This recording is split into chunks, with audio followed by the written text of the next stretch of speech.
ঘাটতি আছে এবং তা আমরা প্রত্যক্ষ করছি সারা রাজ্যের ক্ষেত্রে। আমরা দেখেছি যে স্বাস্থ্য পরিষেবা প্রায় ভেঙে পড়েছে। বিভিন্ন মহকুমা হাসপাতাল থেকে শুরু করে বিভিন্ন হসপিটালে ডাক্তারের অভাব, এটা অস্বীকার করার মতো নয়। যে পরিমাণে ডাক্তার থাকার কথা নেই, রোগীরা যে পরিমাণে পরিষেবা পাওয়ার কথা সেই পরিষেবা সেখানে আমাদের পাচ্ছে না। আইএনসি গাইডলাইন অনুসারে আমাদের রাজ্যে ডাক্তার থাকার কথা 2190 জন ডাক্তার থাকার কথা, কিন্তু সেই জায়গায় 1400 ডাক্তার, কিন্তু সেই 1400 ডাক্তারও নেই। তা আমাদের দেওয়ার যে 1100 জনের মতো ডাক্তার সেখানে আছে, বাকিরা পড়তে গেছেন বা রিটায়ারমেন্টে গেছেন, এই ধরনের একটা অবস্থার মধ্যে সেখানে আছে। গ্রুপ ডি প্রতি বছর প্রায় 250 থেকে 300 জন তারা রিটায়ারমেন্টে যাচ্ছে, কিন্তু সেই জায়গাতে নতুনভাবে সেখানে নিয়োগ হচ্ছে না। এইসব বিষয়গুলোর ভিত্তিতে সেখানে দেখা যায় যে বেকার আছে। আমাদের যে বেকার ডাক্তার আপনাদের তথ্য 734 জন, ইউআর আছেন 412 জন, এসপি আছেন 147 জন। আমি এই বিষয়গুলো এমন একটা জিনিস, এটা প্রতি মুহূর্তেই মানুষের সেখানে মধ্যে সেই দিক থেকে এই জায়গাতে যে ইন্টারভিউর কথা বলা হচ্ছে, ইন্টারভিউ বাতিল হয়ে যায়, লোক নেওয়া হয় না একটা সময়। এটা সিরিয়াসলি যাতে দেখেন, আমি মাননীয় মুখ্যমন্ত্রীর কাছে এই আবেদন সেখানে মধ্যে রাখছি। স্বল্পতার কারণে চিকিৎসা পরিষেবা ব্যাপকভাবে ব্যাহত হচ্ছে। উত্তর: ইহা সম্পূর্ণরূপে সত্য। তবে বর্তমানে রাজ্যে চিকিৎসক ও প্যারামেডিক্যাল কর্মীর স্বল্পতা রয়েছে। স্বাস্থ্য ও পরিবার কল্যাণ বিভাগের অধীনে কর্মরত চিকিৎসক ও প্যারামেডিক্যাল কর্মীদের অক্লান্ত পরিশ্রম এবং কর্মতৎপরতার ফলে এবং দপ্তরের পক্ষ থেকে প্রয়োজনীয় নজরদারির ফলে রাজ্যের জনগণের নিকট স্বাস্থ্য পরিষেবা পৌঁছে দেওয়া সম্ভব হচ্ছে। চিকিৎসক ও প্যারামেডিক্যাল কর্মী স্বল্পতার অভাব কাটিয়ে উঠার লক্ষ্যে দপ্তরের পক্ষ থেকে প্রশাসনিক প্রক্রিয়া জারি রয়েছে।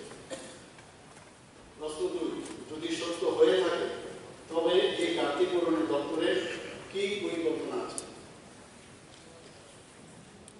উত্তর হচ্ছে, চিকিৎসক ও প্যারামেডিক্যাল ঘাটতি ক্রমান্বয়ে পূরণের লক্ষ্যে স্বাস্থ্য ও পরিবার কল্যাণ দপ্তরের পক্ষ থেকে ইতিমধ্যে প্রয়োজনীয় উদ্যোগ গ্রহণ করা হয়েছে।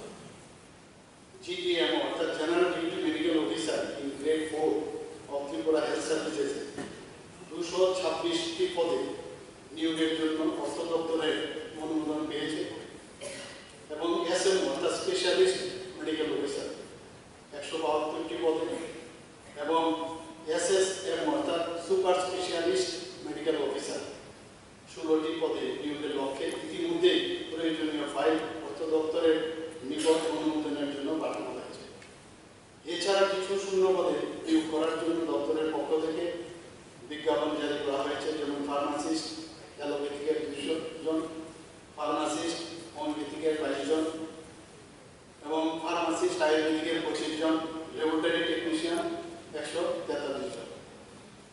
এই যে শূন্য পদগুলি তাড়াতাড়ি পূরণ করা হবে এবং আশা করি এটা যদি ফিল আপ হয়ে যায় তাহলে যে ঘাটতি আছে সেটা পূরণ করা হবে। সাপ্লিমেন্টারি কোশ্চেনটা বলেছেন, এটা অস্বীকার করার উপায় নেই, এটা তো আছে এবং আগামী দিনও থাকবে। একদম 100% সব জায়গায় যা চাই তাই হবে, এটা কিন্তু অস্বীকার করার উপায় নেই। তবে দেখতে হবে কতদিন ধরে এটা আছে। আমাদের স্বাস্থ্য দপ্তরের পক্ষ থেকে চেষ্টা চলছে, যেখানে গ্যাপ আছে, যেখানে ফিল আপ করা যায়, ফিল আপ করার আমরা প্রক্রিয়া দ্রুতগতিতে চালাচ্ছে। আপনার অবগতির জন্য জানাচ্ছি আবার যে আমাদের 226টি চিকিৎসক এবং 429টি প্যারামেডিক্যালের শূন্য যেটা পদ পূরণ করার জন্য রাজ্যের অর্থ দপ্তর অনুমোদন দিয়েছে।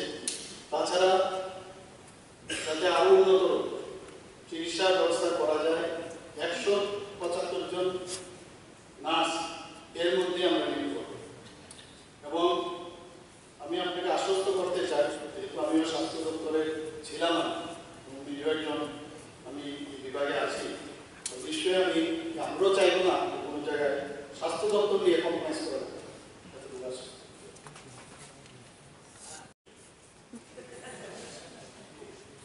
বলুক শূন্য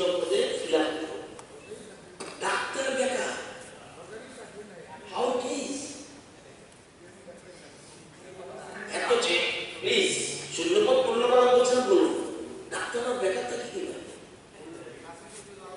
পুরনো চিন্তাধারা থেকে ছেড়ে যান। উনি ছিল, উনি রাজনীতিতে আসার আগে উনি বেকার ছিল। দিলীপ দাস, ডক্টর দিলীপ দাস আমাদের বিধায়ক ছিলেন, উনি সরকারি চাকরি, উনি বেকার।